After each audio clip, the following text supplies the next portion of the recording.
94 to take that first game.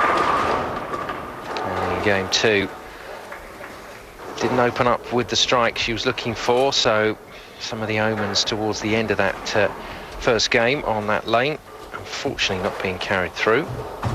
Well, I'm wondering if she can relax a bit, having got the first game won. It's the best of 3, so if she can sew this next game up, she's going to be the champion. But relax, well, maybe not.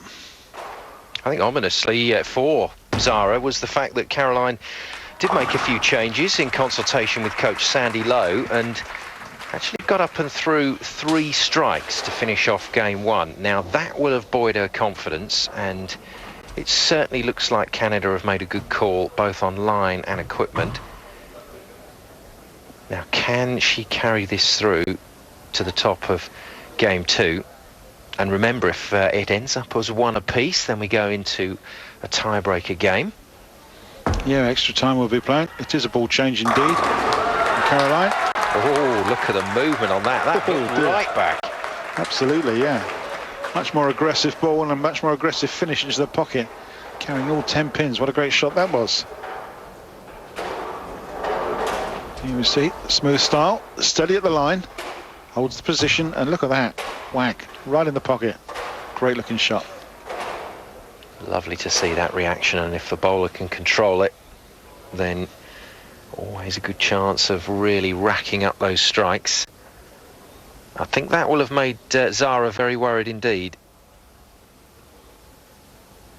She will be doubly worried if this is a double.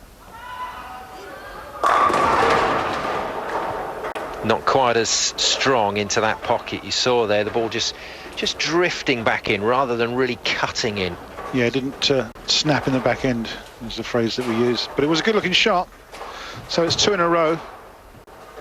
2 good-looking shots in a row, but unfortunately 1 strike. Well, the coaches are having a chat. I can't think what they're going to talk about, can you? Oh, surely Sandy not saying, yes, and this is what we've done. We've made the following changes. Here's one I made earlier. Well, she's certainly made it early enough if she's going to keep in with a chance of taking this title. Brave call at the end of game 1, but it's worked for Canada. Yeah, strike spare, and Zara working on a spare from frame 1, and gets the light one. It's the mixer. Light on the headpin, and sets up that chain reaction in the pocket, and they all go down. Superb follow-through from Zara there. Look at the rotation on that ball. It's light, it hits them thin, and it makes them spin. Looking for the double. Oh no. Oh dear, and that's nice through the headpin. Oh dear, it's that lane again, isn't it? Yeah, it looks like an open as well. Yeah, it's the 4-6-7 split, unfortunately. This is not going to go. She won't make the spare. But she could always prove me wrong, but it's a very difficult one. Normally will be an open frame. She'll just take the 2 pins. She does, and it's an open frame in frame number 3. Well, you've been watching this game for years, Cass, but are you still amazed when it changes so quickly? Well, absolutely, yeah, but whether it's actually the lane that's changing or whether it was Zara just threw an errant shot, we leap to frame number 5. Again, that ball this time drifting wide and staying out. Yeah, maybe it's an overreaction from the previous shot, and that's the 2 and the 10 pin. Caroline seems to think it's quite amusing, or she would do. Again, this is makeable, and that's pretty... Oh dear, oh dear. No. Not even 1, I'm afraid. So that's a big open frame, as Mum Barbara tells her. It was close, but not close enough.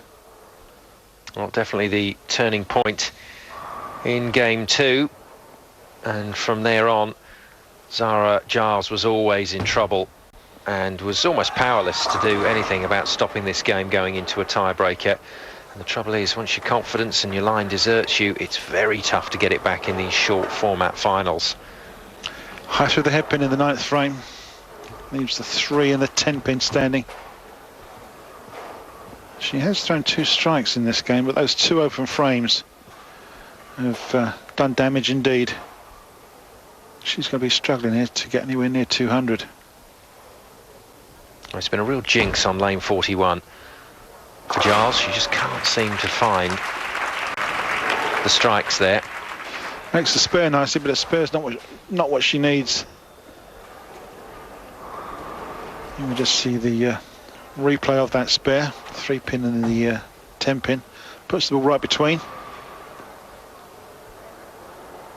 She's going to have to sit down because it's Lagrange that's going to have to do the work. She's going to jump up first, and she'll be finishing first.